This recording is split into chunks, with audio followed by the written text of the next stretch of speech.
Or shot fire, officer down, shot fire, officer down. Got a city officer down, shot fire.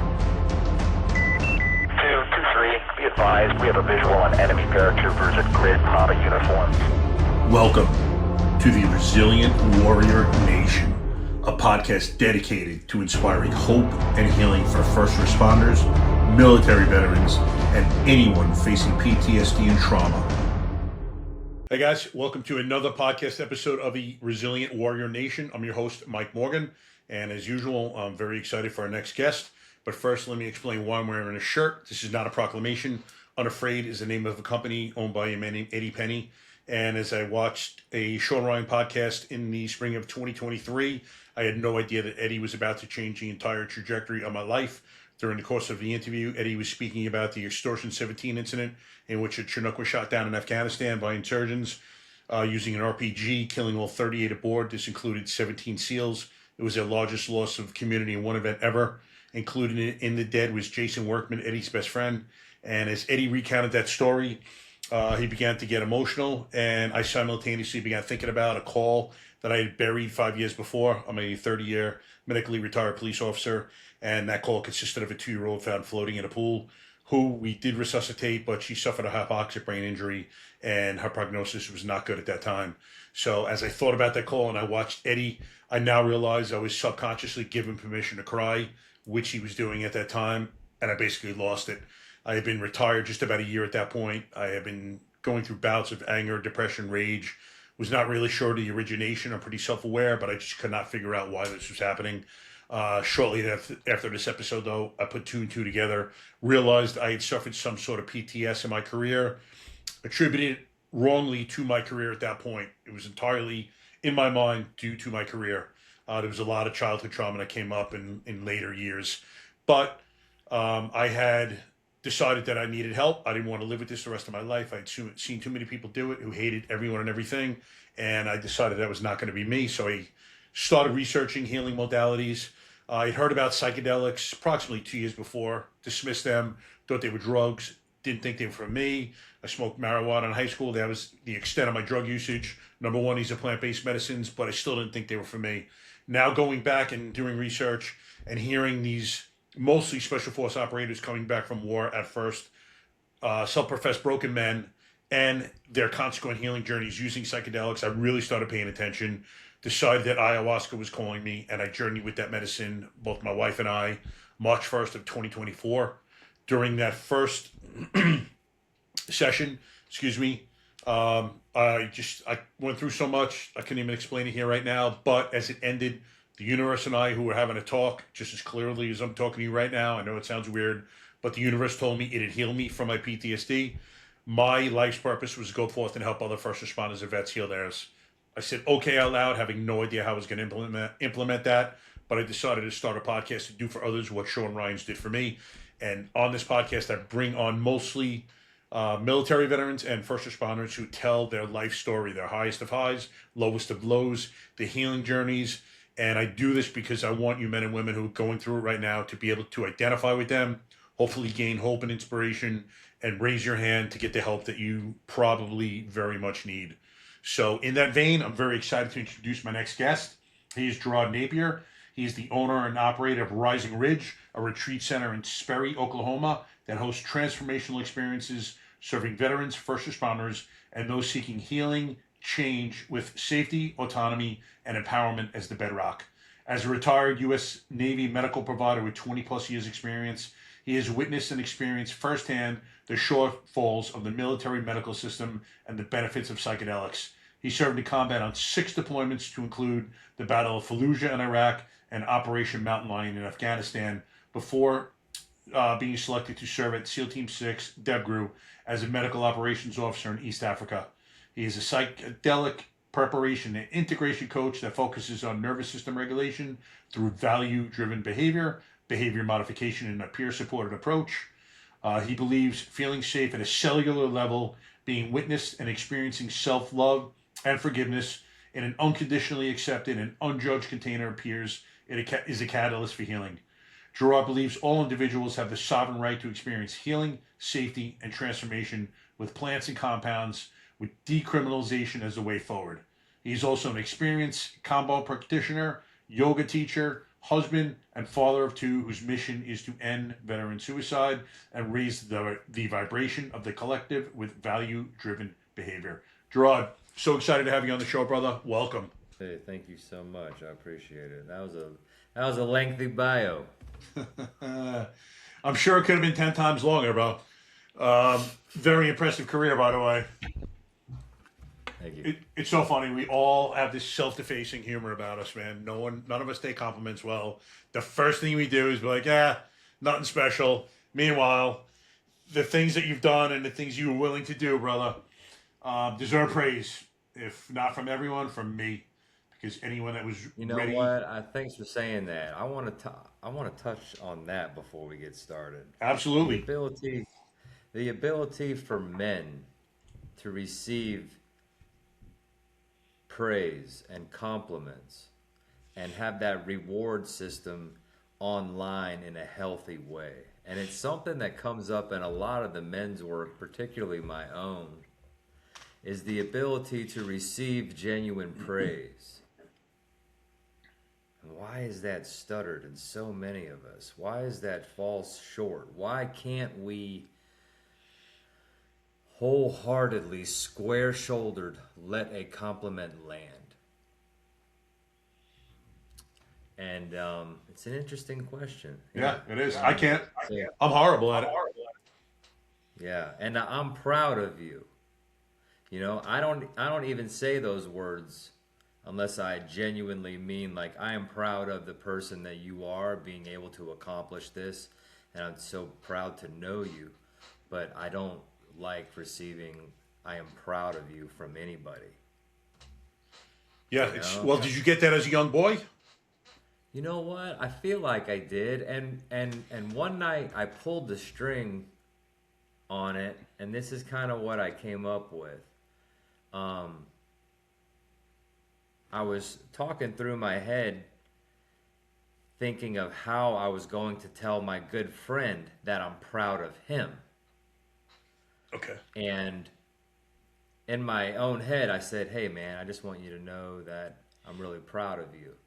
And then in my head, I also said to him, "I know that I don't receive those words well, but I want to give them to you." And I paused right there and I was like, why don't you receive I am proud of you well? And what I kind of boiled down to was I didn't have much to be proud about as a child. Like, that's how I felt. And, you know, I'm sure, like, my dad was great, my mom was great. I'm sure I'm proud of you every now and then, but, you know, how I grew up, there wasn't much to be proud about. So I think that's where some of that friction comes, for me at least. So you can't really reconcile it. So it's funny though, the young man says that he does not have much to be proud about. How about just the fact that you're a good kid? You know, how were grades? Were they good? No. Did you try? I can't say I did, man. I relied on my intelligence a lot. I relied on my charisma quite a bit. Yep. And I just always kind of took the path of least resistance, and I skipped a lot of school. And you know, I didn't have a lot of friends. I was kind of ashamed. And by the time I got into high school, the middle of my junior year, like, I was not going to graduate high school. And my brother asked me if I wanted to come move with him to Wisconsin, where you only needed like 20 credits to graduate, and in Really? Florida you needed 25 or some shit. I don't know, but I went and I was able to graduate on time. And you know, I don't have many regrets in life, but I wish I would have applied myself in an academic level at some point, because I do love to learn and I do love to be studious, and I just didn't know that back then, you know? Yeah. I see that a lot with kids. I know I was the same way. Unfortunately, or fortunately, my parents pushed me So there was no way I was getting out of that. I was just telling my wife the other day, I've forgotten about this. I got a 72 on a math Regents, I think in ninth grade, passing. A horrible score for me, but I didn't really care too much. And my father makes me go to summer school. Ruins the whole summer. I passed with a 72. Just that, all the kids in the class couldn't believe it. Like, what? You passed? Why are you here? I'm like, great question, man. Ask my father. This is punishment for the year. But kept me on track, man. Sign you up for summer school. No, that's great. I'm gonna keep that in my back pocket for my kids. Yeah, your kids are gonna kick my ass if whatever happens to them. So you grew up in Florida. How was childhood for you? It was good. Yeah, it was all right. I was actually conceived during a sexual assault, and then I was the product of that, and then my biological mother, her parents, which would have been my grandparents, adopted me. So, like, my biological mom became like my sister, right? And then that was my mom and dad. So it was this So that's how you weird knew it. dynamic. You knew grandparents as mom and dad, and you knew your mom and sister. That's how everything was kind of played out. Yeah. Okay. Yeah. And for a lot of different reasons, but my dad was a retired Army major, and I would fall under his umbrella medically. And my biological mom at the time, she wasn't ready to bring me into this world. She was 20 years old in Florida and doing her best, and but it worked out, and I fell under his umbrella of like healthcare and got everything I needed. I went to school in Florida. My dad worked on farms, and he worked on golf courses when I was growing up as a mechanic. He's a retired Army major, did 20 years, a couple tours in Vietnam. And, I never really saw or knew that side of him. And not that he didn't run a tight ship or anything, but he had a stroke when I was 10 years old and was paralyzed on the left side of his body. And that was hard for me to wrap my head around as, a young man, kind of becoming a young man at that time as a 10-year-old. And like my mom, I feel like gave me a lot of responsibility that I wasn't ready for, so I just rebelled. And during that time in that neighborhood in Florida, a lot of the white families were moving out, and a lot of Puerto Rican and Haitian families were moving into that community. So the landscape of the neighborhood changed real quick. And my dad was paralyzed, so we're just living off a disability. Yeah. And so I managed that experience until I joined the military out of Wisconsin. So as you're growing up now, grandma and grandpa are introduced, or them as mom and dad. How are you introduced to dad? Like, what is his relationship with you in terms of title? Do you know him as? You don't know him as dad, also, right? At that point. Yeah, that is my dad, and that is my mom, and that's like how I grew up. And so wait, this is grandma and grandpa that we're talking about. Yeah. Oh, my bad. I thought we were talking about biological. Okay. Yeah. What am I saying? So like that's like how I grew up, and I didn't. It wasn't a big deal to me. That's just how it was, and I knew it, but it wasn't a big deal to me, and right. But as I matured and as I started to heal, like my mom died in 2016. My dad died in 2021. My mom died in 2016, and then my sister, my biological mother, died in 2024. So like there were parts of me that like came up when my biological mom was dying, right? And when I had kids, I remember one time there was this picture, and she wrote on the back like, one day you will understand how much I love you. And that was before I had kids. And then when I had kids, I was like, holy shit. I couldn't imagine like being kind of on the outside of this child's life and like loving them so much, you know, which explains a lot of her behavior and, you know, with me growing up, you know.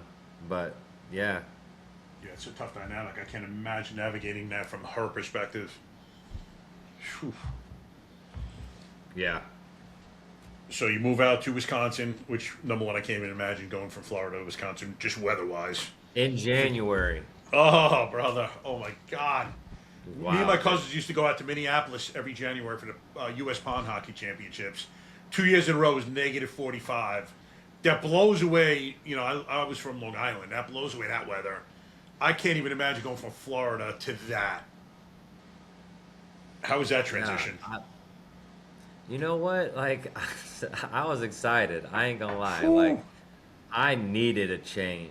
Did you? Okay. In my life. Like, I always knew that I was gonna do good things, but I needed to get out of Florida.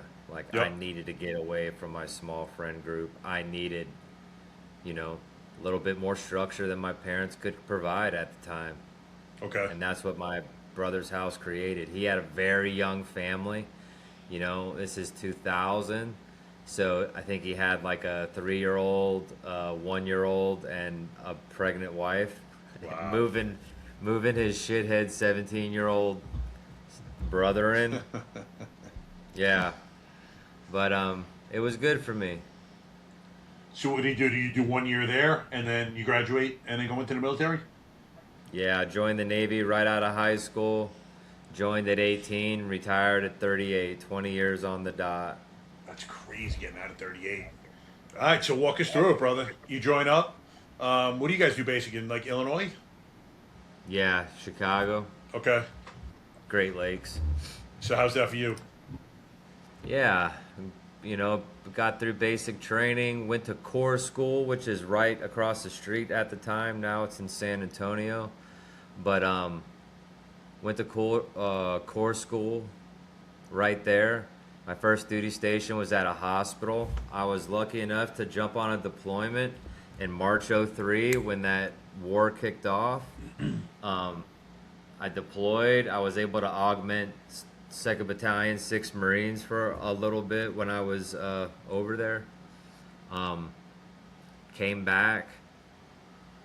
I remember I was trying to get orders to an infantry unit, and like the Navy had all this bullshit. You gotta like apply to all this stuff. I forgot what it's called now, but you know, I was trying and waiting, and it was such a big part of my life that I was like, oh, I need to get these orders, and blah blah. And I was trying to go to Hawaii, and I walked into my senior chief's office, and he's like, "Where are you going? You got orders yet?" I said, "No." I said, I'm trying to go to 3rd Marine Division in Hawaii." And I swear he picked up the phone and he's like, called this number, and he's like, "Hey, it's Bobby. Hey, listen, I got a kid here that wants to get out to Hawaii. Yeah, with the Marines, the infantry.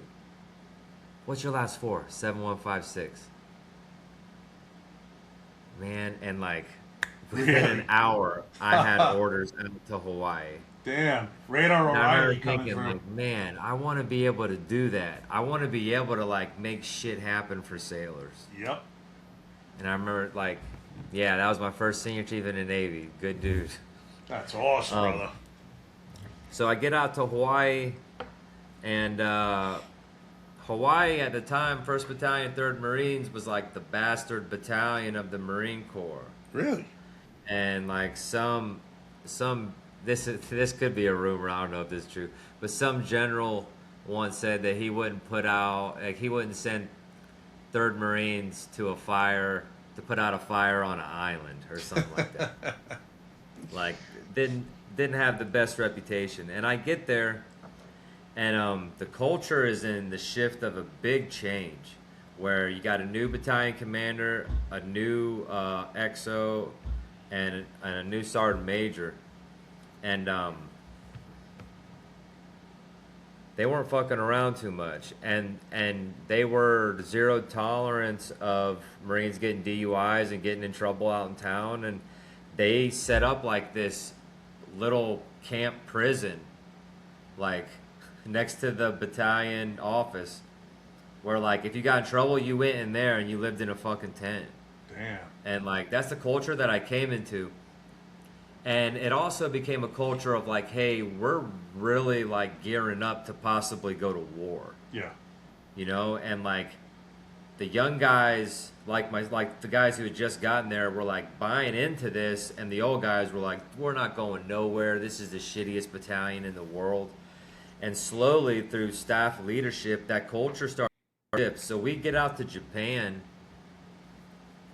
for like a typical UDP, and then we're going to go on the USS the Essex, which is a big amphib they got out there. So everybody gets on these ships, and then we get dropped off in Kuwait for a 2-week exercise. And I'm reading the writing on the wall, and I'm looking at all this, and like I was very tapped into my intuition even back then.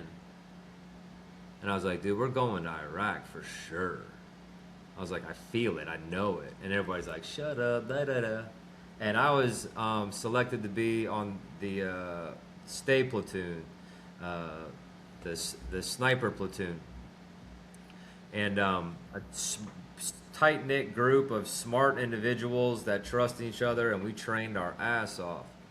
And yeah, slowly just things kind of crescendoed until they told us that we're going to Fallujah for Operation Phantom Fury. Wow. And it's like the largest battle in the history of the war in Iraq. So how was that experience when you were immersed in it?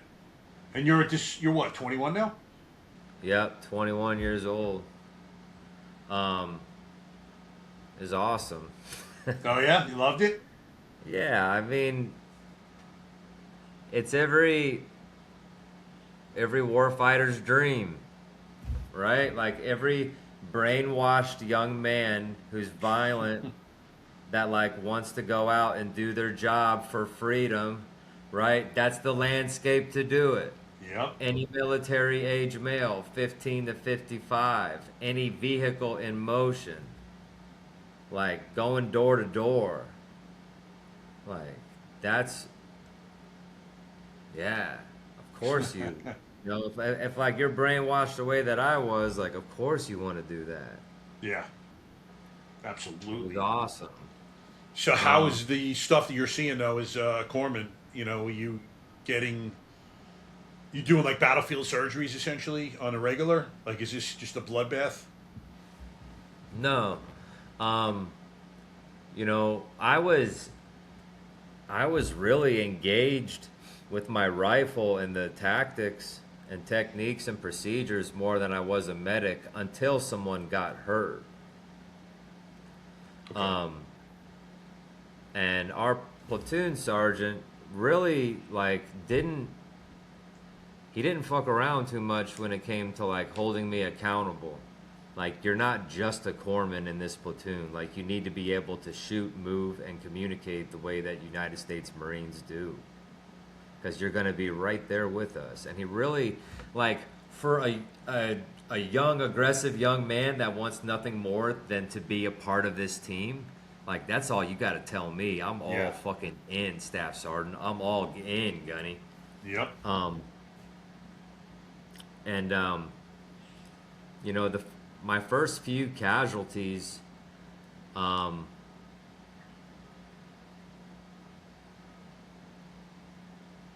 they were pretty bad.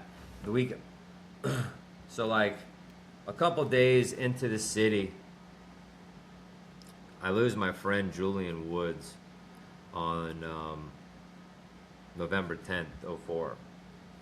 And he's a corpsman, a good friend of mine who got shot and was killed. A few days after that, we were conducting operations a little more south of there, and the snipers were providing overwatch to a block of houses being cleared. We were in the school. Okay. We were with these Iraqi soldiers that were taking cover behind fucking UNICEF crackers. I was like, good fucking luck with that. You fucking taking cover behind crackers, that shit ain't gonna work out. But we're over there providing this overwatch, and these Marines go in, and these two Marines are hanging outside on the outside of this wall, and this shithead comes running out and throws a grenade over the side of the wall and explodes right next to him. And I remember telling my lieutenant at the time, like, hey, those guys fucking need help. He's like, hey, they got corpsmen over there. You stay right here. Because, like, we're like, there's people outside now. Like, we are actively in a firefight. And little did we know that the corpsman at the time had been blown up in the house. So, like, we're shooting at these dudes as they come out. They're shooting back at us. And I see these Marines, like, trying to help each other. And I'm like, hey, I'm going to go get them. And he's like, no, you stay here. And I was, and I just went. And I, like, ran in through this open space, little courtyard area. And one of the Marines was pretty mobile and the other one was not. And we were able to, like, get his weight up and drag him into the school. And I lay him down, and there's just bright red blood just coming out of his upper thigh, like by his groin area. And I just, like, get all my shit out, and I'm trying to get the bleeding to stop. It's not happening. And I'm able to, like, get a tourniquet up where I need to get it, pack it, and wrap it. But this dude's dying, right? Like, he's just, like, slowly fading out. He's bleeding his ass off. He's in shock. So I start an IV on him, get him going. I'm, like, trying to keep him awake, you know? Like, I've stopped the bleeding. Now we just got to stabilize him. I'm working on this other dude, and this Marine comes in. This Marine comes in who is known to be just a fucking maniac, right? And he slides these two Marines to me that are just covered in blood. He's like, Doc. He's like, what do you need? I was like, keep that Marine alive. And he walks over to this Marine and he's like, hey, bitch. And he has this real unmistakable drill instructor voice. He's like, hey, bitch. And he slaps this dude in the face. He's like, you better not die on Doc. You fuck. And this dude came from, like, shock to, like, yes, Sergeant. Yes, Sergeant. He's like, you understand me? He's like, yes. He's like, you'll fucking die here, Marine. He's like, yes, Sergeant. And the dude just, like, sat up and was like, oh, I was like, holy shit. Marines, like, anytime that I speak in front of Marines, I always tell that story. Like, I don't know what happens at Marine Corps boot camp, but I've seen the result of it. Yeah, I've seen what happens when you hear a drill instructor's voice. So we got everybody packaged up, bandaged up, and on this vehicle, and we got them the fuck out of there, and nobody died. Nice. And then throughout, you know, some of the days were really fucking long. Just hitting houses all fucking day, taking care of casualties as they came. And some days you'd be hiding in a house for 3 days straight, you know, shitting in rice containers and fucking trying to be quiet as you can, hoping some asshole will, you know, be walking around and you catch him slipping. Right. Or have a target that we're after. So now, as this is going on, are you catching any type of drift that, this stuff kind of is starting to affect me at any point? Or this is to come later? The first time, I took a little bit of frag in my arm and my leg, and we went to. They sent me back for a night, and the staff sergeant was like, "Listen, like, we're gonna be back tomorrow. We're not gonna move without you. You just go back tonight, get that shit situated. So as soon as we land, you can help us do everything." We said, "Okay." So I get there, and, like, where the snipers stayed was kind of away from everybody else. Okay. And I got back to the battalion aid station where all the corpsmen were, and there wasn't, like, this warm welcome at all, you know? It was like I hadn't showered in, like, 40 days.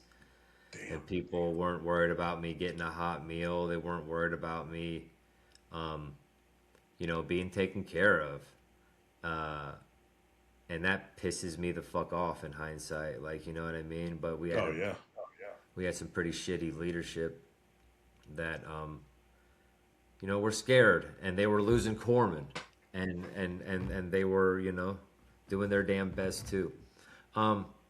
So afterwards, I went over to where we slept, and I remember trying to go to sleep for the first time, like alone, not in the city of Fallujah, and I just kept on having these like really violent images, like wake me up all night long. And I remember thinking, fuck, I hope this doesn't happen when I get back to Hawaii. Like, that'd be fucking terrible.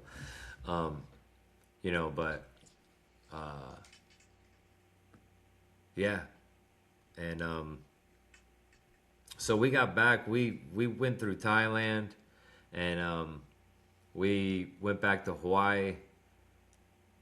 They took me out of the sniper platoon and let me take over Alpha Company. We were getting ready to go to Afghanistan not too long. I do a pretty hard workup with Alpha Company as a senior line corpsman. And we go to Afghanistan, and I lose my corpsman, my good friend John Freilich. He gets killed in Afghanistan.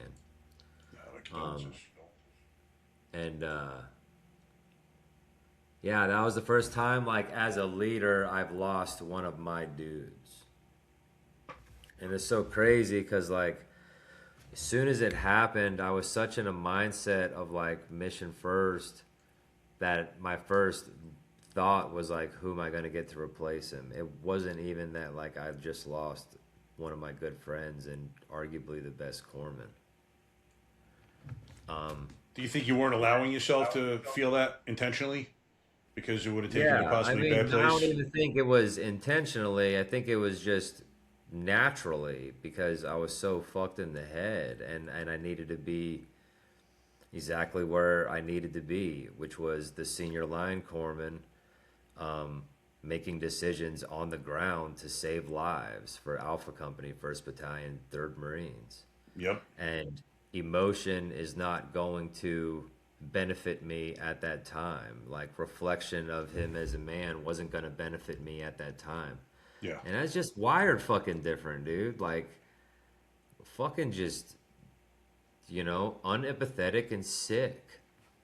But I was the best fucking senior line corpsman that fucking 1st Battalion, 3rd Marines probably has ever seen in the history of their fucking lineage. Today's episode is brought to you by Cutting Edge Testosterone Therapy, a veteran-owned, family-run clinic led by a retired first responder. At Cutting Edge, they help men and women rebuild strength, focus, and vitality through advanced hormone therapy, peptides, and performance-based weight management. Whether you've served your country, your community, or your family, Cutting Edge helps you get your edge back safely, professionally, and with people who understand what service takes out of you. Cutting Edge offers individualized care with no monthly fees or contracts. Learn more at cuttingedgetestosteronetherapy.com. Cutting Edge Testosterone Therapy, built by those who serve for those who still do. Listen, I think it's a necessary attribute. As hard and as cold as it sounds, we become hard men because you cannot lose that hyper-focusedness. Like I would tell people, I was only EMT basic, but we working on people. If I'm giving someone CPR, I'm not even thinking about that being a person. That's just this thing in front of me that I need to get breathing again. Because if I start thinking about this being a father or a mother or a child, or the first time I gave CPR to an 11-year-old kid that just died of meningitis, I'm not going to be good for anyone. You just cannot go there. So, as cold as it sounds, it is a necessary attribute.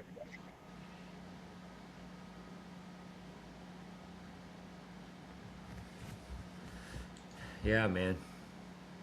Then from there, I did one more deployment to Iraq as a military training team advisor.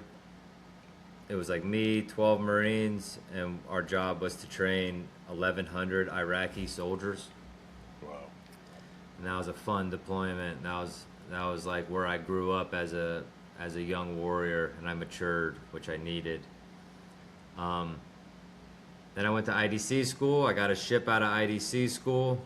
What's that, Jerod, IDC? What? What's IDC? Independent Duty Corpsman. It's a specialized school that the Navy can utilize you as a provider, like a medical provider.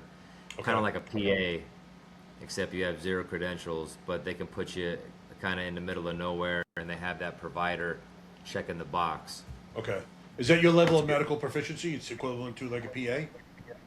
You know, yeah. I mean, they are better in some ways, more specialized in a lot of things. However, like I needed to be able to know how to do everything, to include recognize and treat life-threatening things immediately. Okay. Like if you put me and a ENT specialist PA in the same room and ask us to examine a patient, he's gonna crush me, you know. But you put us in the same room and you tell us that we need to implement a training schedule for 32 Iraqi medics over, 4-week period of time to be able to patrol and teach them how to sustain life, then yeah, I'd probably be better. Okay. But, and then once I got done with that tour, I screened for DevGru, was selected, and I actually got the DevGru the, 15 July. I went on 2 weeks of leave, came back. Chief results happened in the 1st of August of 2011, and then 2011, and then August 6th, 2011, Extortion happened. So I was brand new to the command, and it's funny that you said Jason Workman's name. I was given a task to help his family, and I fucked it up. Did you? Yeah, I was like a week at the command, and I made a mistake, and they were going to kick me out of that command. Wow. What a way to start. You know, they were not really going to kick me out, but they certainly, like, my leadership scared me enough to be like, this is not the place where you can be making these mistakes. You know what I mean? And they were right. I tightened up. Yep. Hey, lesson learned. I mean, how was that experience? I can't even imagine going through it. Were you in country at the time? Yeah, I was in Virginia. Oh, you're okay. You're over the side. All right. So I can't even imagine what the whole community went through when that happened. I mean, you have Operation Red Wings in '05. How many? I forgot how many they lost number-wise on that, and then hit with 17 on that one. 6 years later? It's amazing. Yeah. So, Man. What's the difference now when you go to DevGru? Are you basically doing the same things? You're just doing it with, obviously, tier 1 operators, or is this an entirely different, like? No, when I got there, they were going through a big transition on what they were using their medical assets for and the medical assets that were there.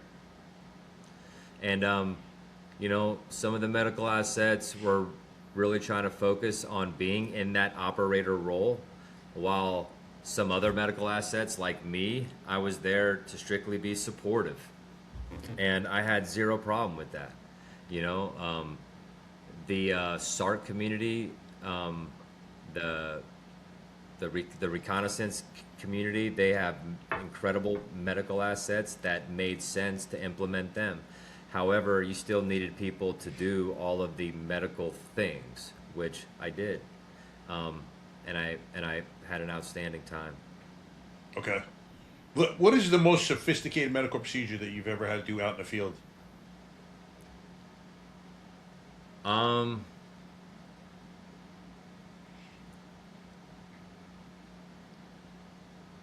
tried criking someone. I mean, I did, but he ended up dying. Okay. But stopping that bleeding on that big Marine that was like up in his groin, like getting that to stop bleeding and save that dude's life. Like, yeah, that was crazy. Can't imagine doing it under pressure. I thought I was going to lose him right in front of me, Yeah. but it worked out. Yeah, I can't imagine working under the pressure in those circumstances. That will test you. So once you get attached to DevGru, do you guys get deployed shortly thereafter? No, I only did a couple deployments out of there. They were outstanding. And then I was up for rotation, and I left there in January of 17, and I went to my last duty station, which was a clinic out in Texas, a big joint clinic where I had about 40 sailors working for me, and I was the senior enlisted leader for that command, and that was the best job that I ever had in the military, really. Oh, really? So what are you doing there, like day to day now, in that job? So I had a handful of sailors, and we would see sick call, like 6 students from the Army and the Navy and the Air Force. Okay. So I could teach them the importance of what it was like to really care for the sick and injured, which was always like a very important role as a human, let alone like as a hospital corpsman. Right. So I could show them what it was like to treat the sick and injured, and not be an asshole like a lot of these people were, like treating these students like shit. Like, dude, that's somebody's kid. Yep. That's somebody's brother. If like your son was here, or if your older brother was here, like you'd want somebody to take care of them, right?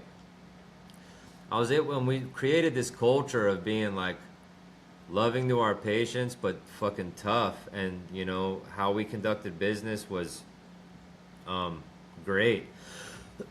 We were able to make a lot of changes that needed to be made, and do a lot of good and a lot of impact at that facility too. Now, as this is happening, like the wheels are starting to come off of me too. All these years I'm drinking a lot. I'm doing therapy. My wife is radically tolerant, and I have my son, and I'm just like starting to do this speed wobble, like things aren't good.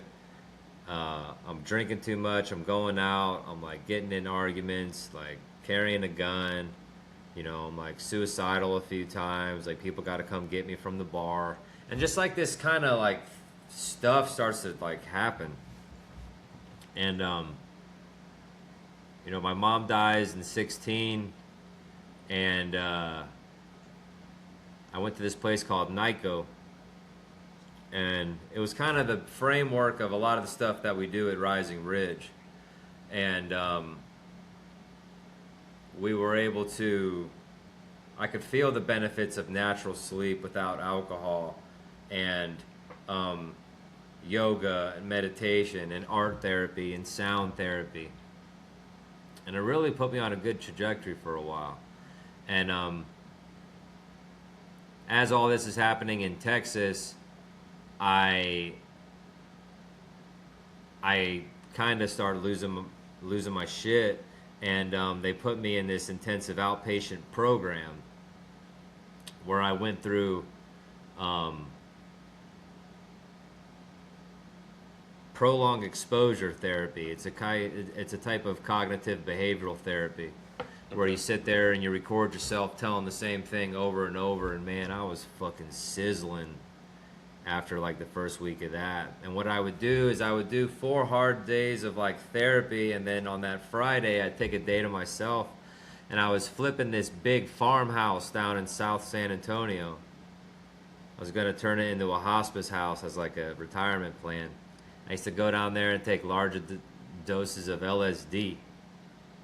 And I used to just sit there in the sun and sit in the grass and just think about all of that dysregulation that happened during that Monday through Thursday. Right. And like being so sick and like feeling it and like screaming and crying. And then eventually, like as you tell the story over and over and over again, you just kind of like, you get it out. And then you go back and listen to it and you take notes and you hear yourself fucking flipping out. So it's hard as fuck. Sounds like And then on that Friday, I would take that compound and wiggle through it and just have these huge perceptions and shifts of like clarity, of healing and forgiveness. And I'd weave it into my life, and I'd go do it for 4 weeks. And by the end of that, I was like, wow, like there's really something to this, you know? Yep. That was the first time you've used psychedelics? Or at least in a healing kind of setting? Yeah, that was like I had gone on in 2014. No. Maybe 2018. I went to Sedona, Arizona, and I think that was the first time that I really took medicine in like a healing capacity. Me and my buddy took some LSD and we went on this hike, and we got to the top and we did this meditation, and I remember thinking like nothing's ever going to be the same after this. Really? And yeah, but I also used to eat a lot of acid in like 7th grade. Like the first time I ever did acid, me and my buddies, it's like found this dude on the street. We're in 7th grade, so whatever that is, 12, 13 years old. Yep. He's like, hey, you kids want to buy some acid? We're like, yeah. So we give this dude like $20. He gives us like these hits of acid, and we take this acid at night. First time we've ever done any hallucinate. And you know, we're up all night talking. I was going to say at you night, man. You're going to be up all night. Yep. Yeah, so it was like Christmas time, so we're like walking around, sneaking around, looking at Christmas lights, giggling our ass off, having fun as kids. Well, like one of my buddies was homeschooled, and the other one went with me to school. Both of those dudes are dead now. Shout out to my 2 best friends growing up who are both dead. Yeah. But so me and my buddy, we eat another tab of acid and we go to school on the school bus and shit. And we're having the fucking time of our lives. And he has to go to like regular school. I'm in this program called the Phoenix program. That's like 45 days of in-school suspension. Oh. On so LSD. like I'm on acid and I have to go into this fucking in-school suspension. So I'm sitting there in this fucking like little cubicle, you know, like you can't talk, you can't do anything, dude. I'm just like, you know, navigating that the best I could. So, you know, I wasn't unfamiliar with psychedelics, but I wasn't familiar with taking them in the capacity to heal. Right. And I began to and make a story a little bit longer as I began to like explore different healing modalities. Psychedelics, you know, became more and more a part of that repertoire, and worked out. Excellent.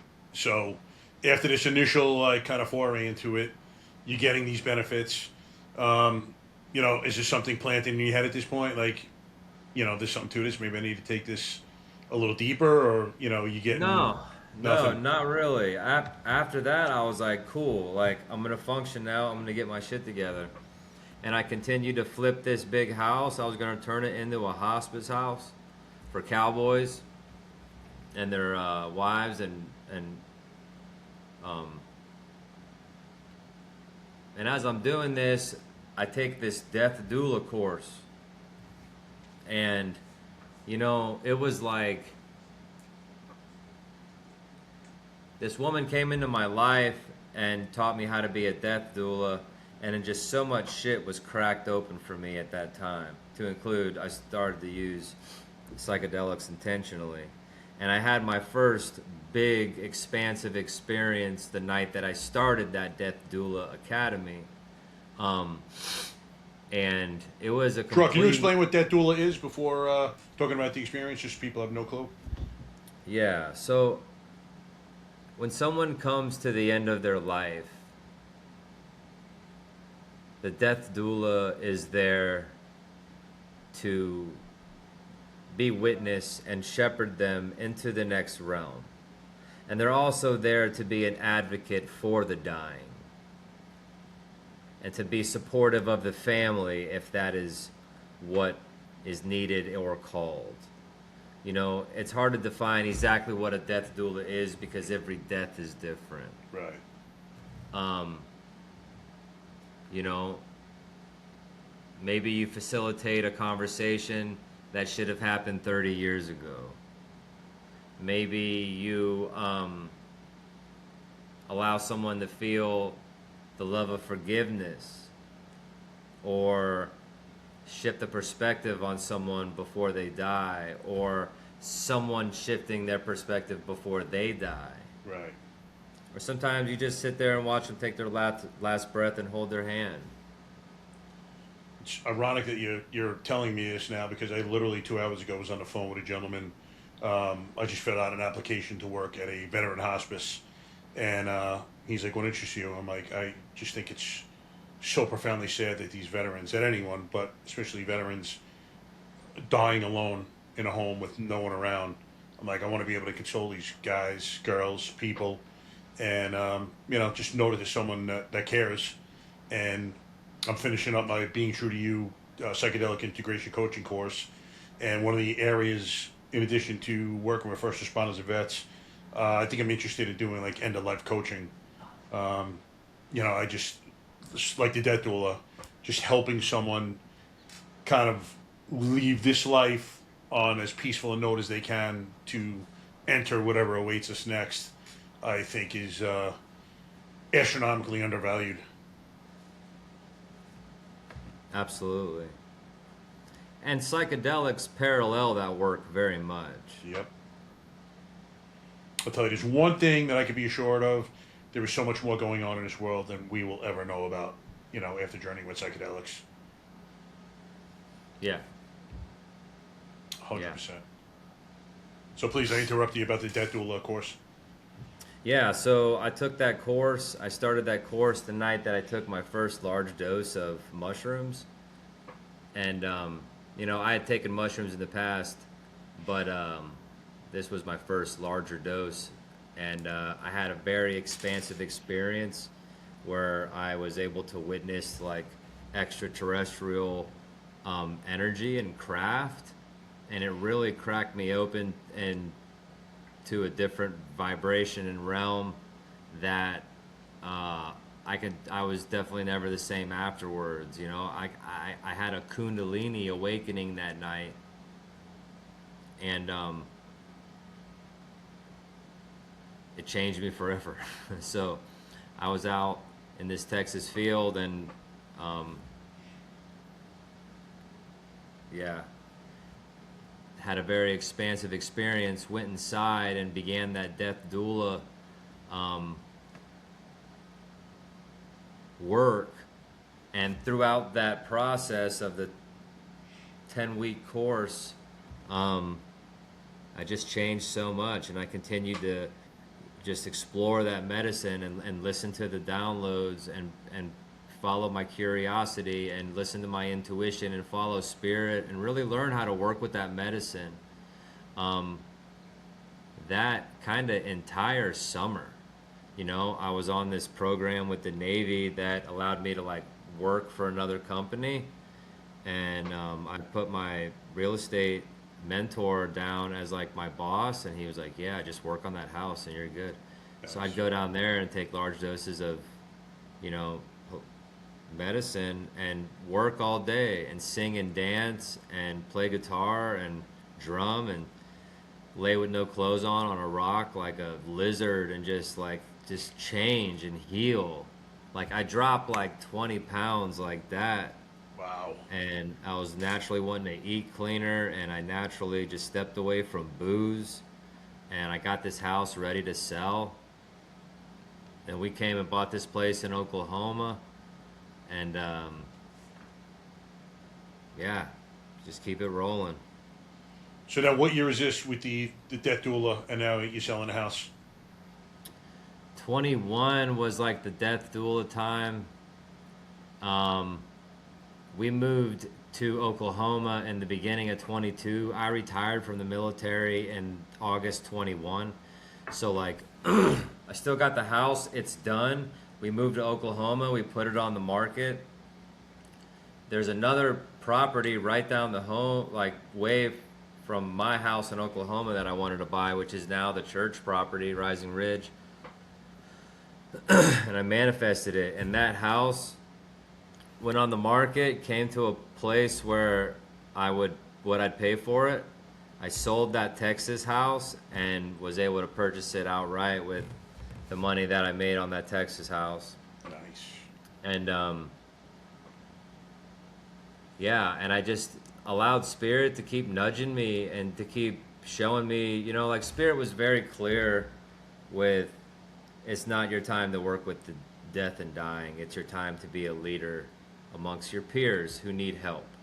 Okay. You know, you've walked this path of helping people for over 20 years, and it was genuine. Do no harm and take care of the sick and injured as a privilege, because it is, you know. And I always allowed myself to be vulnerable, and I was never above somebody that I was treating. I weave that very much into the offerings that we have at Rising Ridge and these retreats that we hold, and I learn, and I implement these things that I feel, and I know, and I've experienced, and I allow people to be witnessed where they are, and kind of hold them to a standard of what it is that they are wanting to do with this medicine. You know, this landscape of plant medicine, particularly in the veteran community, is getting really stupid, in my opinion. And it's almost looked at as like the cool thing to do. Mm-hmm. So like, it's like the cool thing to do because all the cool Navy SEALs are doing it. Yeah. You know what I mean? Like, I heard about Ibogaine lately, and I'm like, no, this is not something. Literally said it. This is not something cool. Like, Ibogaine knocked me on my ass for the last 5 months. You know, we hear these stories and people talk about these healing journeys like this linear thing, but they don't talk about the profound pain and sadness and grief that they had to get over once these medicines cracked them open and brought this awareness and took down the walls that had surrounded them for so long. Like, I don't know about you, brother. I'm sure you were on a similar trajectory, but I don't want to put words in your mouth. I didn't feel anything for decades. You know, it started out as a kid where I put that armor on, and then I put more and more on through a 30-year police career. And, brother, you couldn't tell if I was at the scene of a triple homicide or a lost dog call. You know, I mean, I was a nice guy, but in terms of feeling things, I didn't feel anything. I was actually talking to DJ Shipley about that when I was up there for training with his company, and we were talking about individual healing journeys. And I said, brother, it doesn't matter what uniform you put on, how fierce you become as a man. We're all human beings. We're supposed to feel. Like, every emotion on a wheel. And I didn't feel anything, and now I do, and life's beautiful. And he was basically echoing the same sentiments. So, yeah, people hear about these medicines and think they're just going to heal you. It does not work like that. The medicine does not heal. It allows you awareness and perspective and introspection and, you know, allows you to do the work, but the integration and the work is what is going to heal you. And it takes a while. and you need to be ready, you know, and that's, and listen, like, I know that everybody has their own path, and I think that's beautiful, and I honor it, and God bless everybody for doing it, you know, but how I work with these medicines and what I deem like appropriate to bring people into these containers of these retreats, you know, like, I won't work with somebody who's drinking a lot. Yeah. I won't work with somebody who is ungrounded and scoffs at the idea of doing yoga or meditation. Or, you know, I don't work with anybody that are on psych meds. You know what I mean? And like, I will help you with that landscape, but I also don't leave anybody hanging. Like, I refer them to organizations and places that I know who do work with people like that. I don't, you know, and that's okay. And everybody has their own way of doing things, and it's not that I think their way is worse, but when we're talking about the safety of an individual and preparing them for an expansive experience that they're going to have to go back to their lives. You know what I mean? And a lot of people don't have the type of lifestyle that's been funded by an operator's paycheck. Yeah. You know, a lot of people are still looking for a place to live without living paycheck to paycheck. A lot of people are looking for employment. You know what I mean? So like, what are we setting up? What are we setting them up to do? You know, how can we truly be beneficial to them, not just in the short term while they're here, but put in the scaffolding and the support structure for them to meet their desired outcome? Yep. Exactly. And that's important. Oh, huge.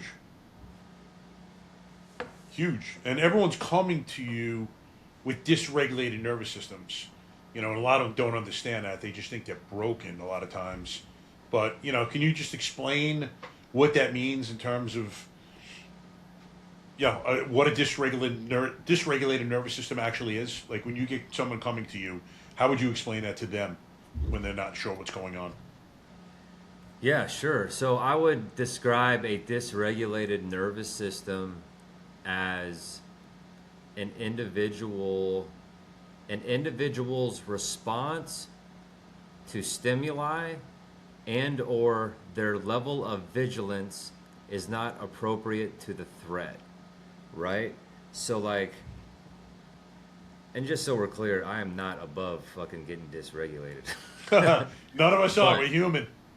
Yeah, but like, if you're in, you know, Target or Walmart or, you know, whatever, and like all the sounds are starting to rub you and your kid's like, hey, can we get this? And your wife's like, oh, you forgot this. And like all of a sudden, like now you need to control something, right? And now like, you know,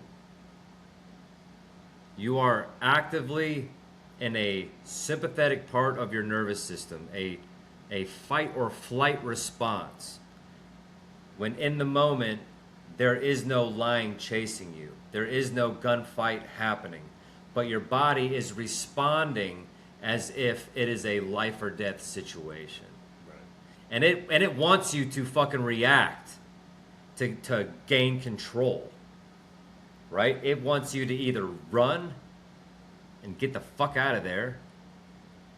It wants you to be like, hey, enough. Like, it wants you to be the asshole. It wants fucking to get shit done, you know? However, that's not conducive to a healthy marriage or being a grounded father,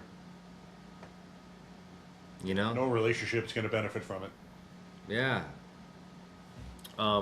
You know, overreacting to stimuli. And I do it now. You know, particularly when I drink coffee without eating, man, I am reactive. Oh, yeah? I am very reactive. And, but, yeah, so that's like kind of what I mean by a dysregulated nervous system. Which a dysregulated nervous system can lead into a lot of other patterns of thought and thinking that are hard to get out of. Yeah. A dysregulated nervous system and an HPA axis dysfunction, it doesn't allow that critical thinking to occur. So we get into these patterns of thought and this rumination of fucking darkness and shit, and we really can't turn on that prefrontal cortex to save our own life. Yeah. So it's not just dysregulated nervous system, it's a dysregulated nervous system coupled with a lot of other possible layers of complexity that are toxic to our body and make us sick, you know? Exactly.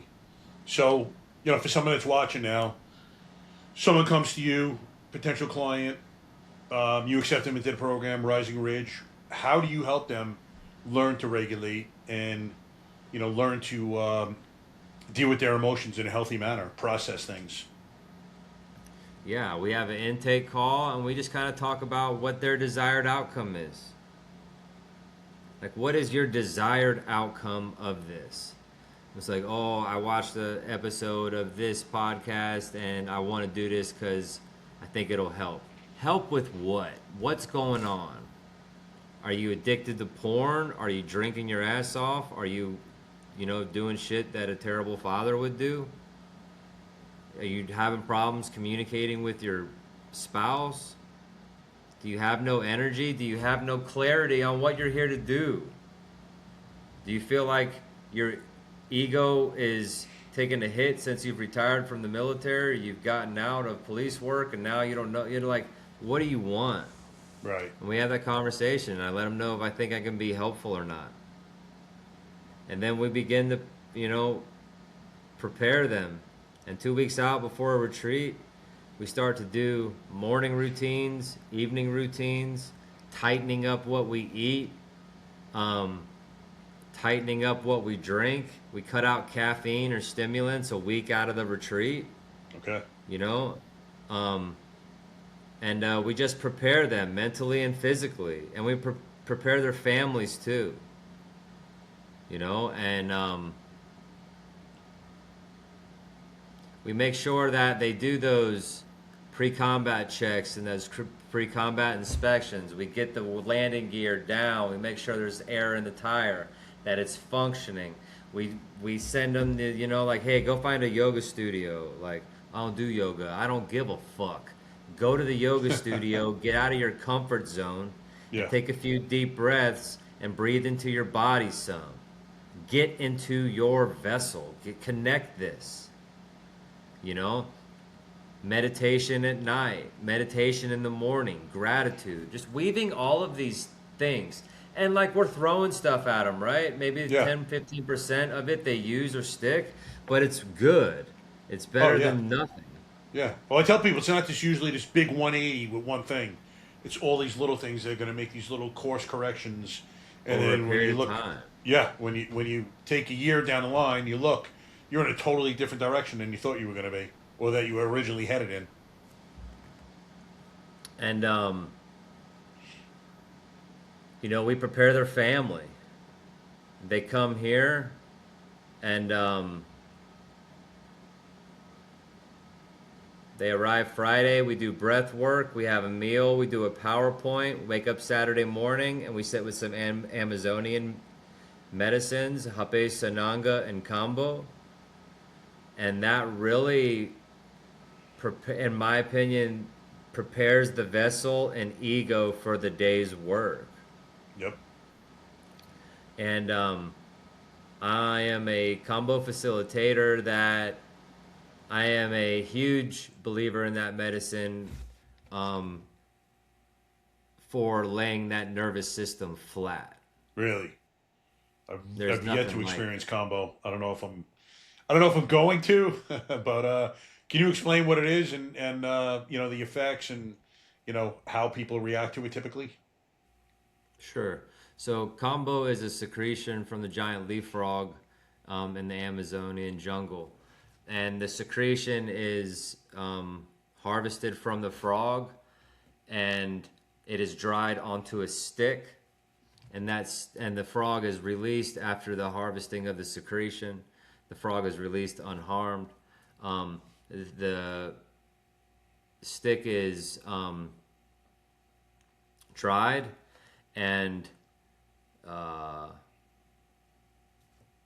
used ceremonially, and what they do is they spit, or they put water on these sticks, and they take a knife and they scrape up this secretion into small doses, and small superficial burns are placed onto the skin, and that epidural layer of the skin is burned off and opened, and you apply that wettened secretion onto that burn.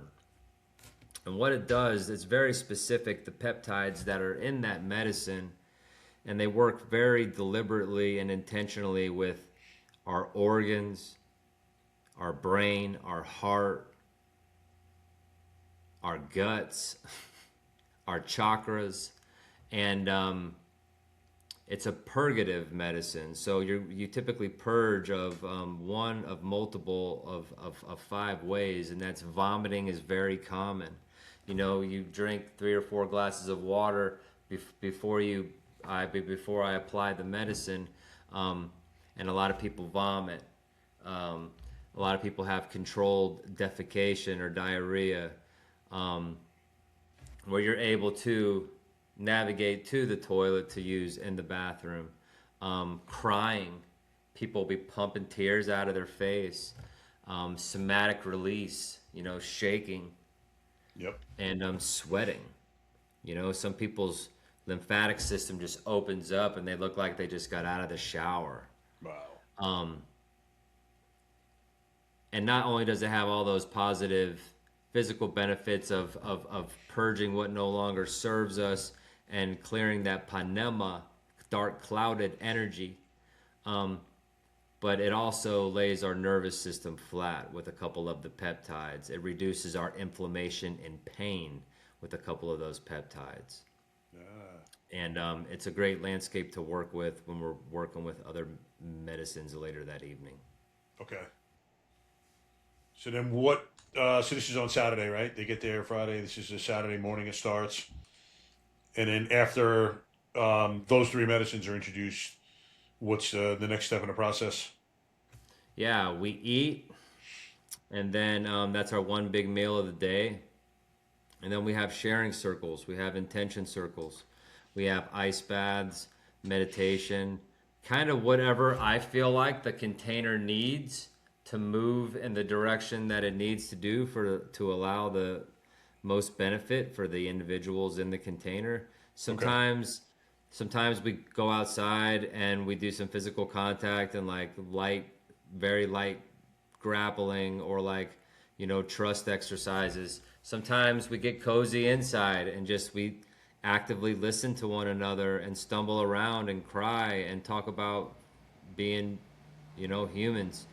Other times we get a little activated and we, you know, dance or really it's just whatever I feel called to do for the container. And it all leads into an evening medicine ceremony at night where everyone is on their own mat, lead everyone into a deep theta meditation, and everybody journeys on their own cot or mat with their own eye mask, and there's live music and curtailed music and natural sounds that happen, and we guide them there for 3 to 4 hours plus. Come inside, share a meal, everybody goes to sleep. The next morning we start with a cacao offering, a heart opening medicine for a sharing circle about our experience. We eat after that, and we spend a little bit of time outside, and we come back and we close the circle within our integration circle. And what are the things that we plan on doing when we leave here to implement the change that we seek? Excellent. Yeah. And how many people have gone through the program thus far? I don't know. We've been doing retreats for 4 years now. Oh, really? That long? Okay. Nice. Yeah, and I don't know, maybe 120, 140 people. Okay. And these are veterans and first responders? Sure. You know, they're everybody, dude. Like, naturally, I work with a lot of veterans because those are the people that knew me at my worst and best. But we work with first responders, we work with veterans, and we work with just humans. Like, people have come here that just randomly heard me on other podcasts and started following me and reached out. Like, you know, people who sell insurance in Minnesota, or people that are interior designers in DC. You know what I mean? Like, civilians have never been in the military. And yeah, I pride myself on being able to be of service, you know? And like, if I think that I have the capacity to help you. I don't care what walk of life you come from. I'm here to be of service. If I feel like I'm not the person that is best equipped to help you, then I'm going to point you into the direction of the people that I think would. Okay. Yeah, it's a beautiful sentiment. It's funny, brother, because I've had a bunch of civilians, when I'm talking about these subjects, and they kind of minimize their trauma, saying, I never served, I was a first responder, I don't have trauma like you guys saw. And I stop them and correct them, like, your trauma is your trauma. The worst thing that people could do is trauma compare. And I do it myself sometimes. I'll hear someone's story and I'm like, man, number one, I have a little bit of gratitude that I didn't have to go through what they went through. But secondly, like, I'm saying that, man, what they went through is so much worse than I did, what I did. And it's not necessarily the case. I always say, like, the civilian feels undeserving of healing because they were never a veteran. The veteran feels undeserving of healing because they never went on deployment. The guy with the deployment feels undeserving of healing because he didn't go on 3 deployments. The person that went on 3 deployments feels undeserving because they're not a Navy SEAL. Yep. The Navy SEAL feels undeserving because they weren't on the Bin Laden raid. And it never stops of, like, I'm undeserving of this healing or help. Yeah. You know what I mean? And like, the quicker that we can find that friction of what is making us feel undeserving and inadequate, the faster we can pluck that cord in our heart and open that and let that authenticity and expansion kind of vibrate. Like, you know what? I am worthy of taking up some space in here. I am worthy. Just because I didn't just because I wasn't in the military doesn't mean that I'm undeserving. I did a men's retreat in March, and it was naturally a lot of veterans, and one of the individuals was a good friend of mine, and he's a gay hairdresser. And he was like, felt very comfortable walking into that space and not being small. Yeah. And that meant so much to me that somebody trusted me enough to do that and trusted the individuals that I put in that container to do that. And it was one of my favorite retreats ever. It was such a beautiful retreat. Those boys are still thick as thieves and tight. Oh, that's fantastic. Yeah, it's all about creating that safe container that people feel safe in, they feel heard, they feel seen, they feel they could be vulnerable. It's the most important part. Yeah. I just had a coaching call last week with a guy that reached out to me, and I just offered him a few coaching sessions for free. And at the end of the session, I'm a fairly new coach. I'm like, man, I was horrible. And thinking to myself, and then he reaches out and he's thanking me. He's like, I just want to let you know, I felt that I could trust you. I could tell you anything. He's like, I told you pretty much most of the deeply hurtful things that have happened in my life. And he's like, it was just phenomenal being able to speak to you. And I was like, wow. And if you think about it, how many people in their lives have actually spoken to someone who truly listens, who listens empathetically, who wants to kind of be there, who wants to be there for them, to help them. It's rare, if ever. And, just think about yourself. I think about myself. Like, how many times have you felt like when you're talking to someone that they are really, truly listening to what you're saying and they are there for you? It is rare. Very rare. I agree. Yeah. We do an active listening exercise in that 2 weeks of preparation.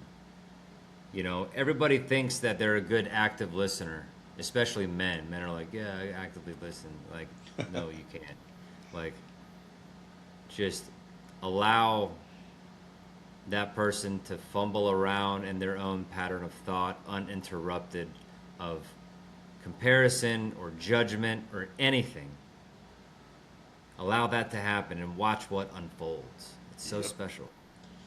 And, we talked about the other day in class, we were doing practice coaching. How many times does someone tell you something and your first thought is to try and fix it for them? That is not here. You're trying to allow them to fix it for themselves. So when they're done essentially telling you the story, it's not for you to jump in there and be like, "Yeah, this is how we do it, A, B, and C." No, maybe so what do you think of this? How do you think that made you feel? Why do you think it made you feel like that? You're trying to make them go as introspective as possible to find out, why they feel the way they do, why they do the things they do. It's not you or I trying to show them or answer these questions for them that, at the end of the day, they're the ones that control the narrative in their lives. They're the ones that are going to have to, kind of piece together why A, B, and C is occurring, or why they have thoughts, why they have actions, why they're feeling like that. Yeah. And it's not our job to heal them or fix them. We can't do that. Yeah, 100%. Fantastic. 100%. So, what is in the future now? What do you want to do? Or do you want to? Are you going to plan on expanding the business to do other things, add other modalities, medicines? Yeah, I want to call in, some more communal value-driven behavior.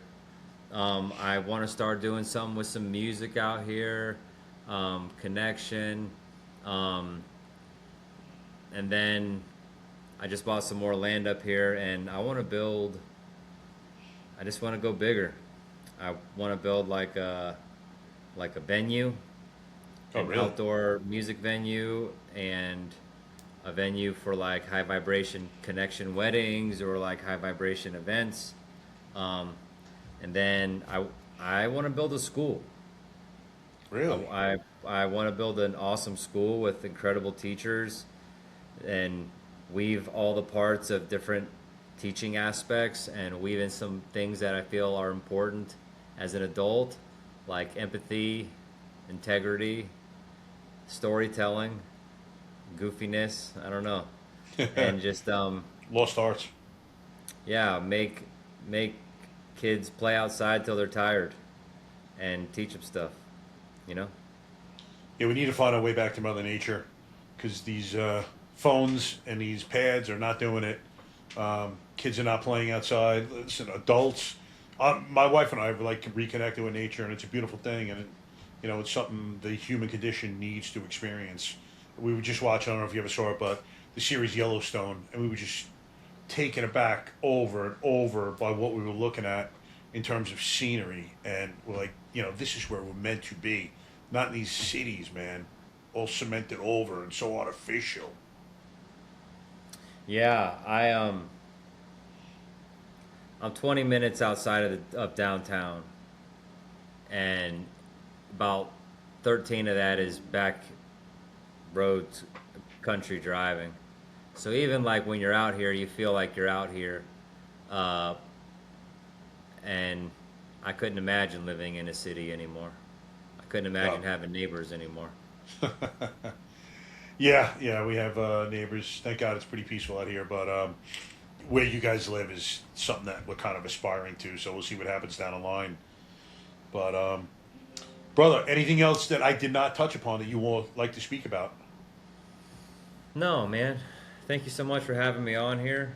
Anybody that would like to have a conversation with me, risingridge.org is our organization. I'm fairly active on Instagram at Jerod Napier, and our page Rising Ridge on Instagram. Reach out if you're interested in a retreat. We're going to be firing up here a couple retreats in the fall, and let me know if I can be of service to you or anybody that falls under your umbrella. Excellent. All the links will be in the bio. I love what you're doing. It's listen, you served in one respect for many years. Now you're serving people in another respect, and the amount of fulfillment I can't imagine that you're getting out of this. You're literally seeing people's lives change before your eyes. It's got to be so powerful for you. It really fills my cup, man. I love it. It really fills my cup. It also takes a lot out of me, Yeah. but it really is my honor to do. And I feel really good when I do it. So thank you. Fantastic. Yeah, it's not an easy path to be on, but it's just well worth it, and it's where the universe wants you. So you are always where you're supposed to be, and you can just see it in your or hear it in your voice as you speak about this. I mean, this is just perfect for you. So I thank you once again for coming on and telling us your story. Like I say every day, hopefully this changes the life of one person. Guys, if you are interested in anything that Jerod talked about, please get in touch with him. If you are feeling some sort of pull to the medicine, investigate it further, because that pull gets stronger. I'm going to promise you right now. So, Jerod, I want to thank you once again. It was fantastic speaking to you. I wish you all the best in all your endeavors, and hopefully we'll meet down the line, brother. Thanks, Mike. Blessings to you, brother. All right, you take care. Guys, if you like what you saw, please hit like and subscribe, and we'll see you soon. Well, shot fired, officer down, shot fired, officer down. Got a city officer down, shot fired. 223, be advised, we have a visual on enemy paratroopers in grid Papa uniforms. Welcome to the Resilient Warrior Nation, a podcast dedicated to inspiring hope and healing for first responders, military veterans, and anyone facing PTSD and trauma.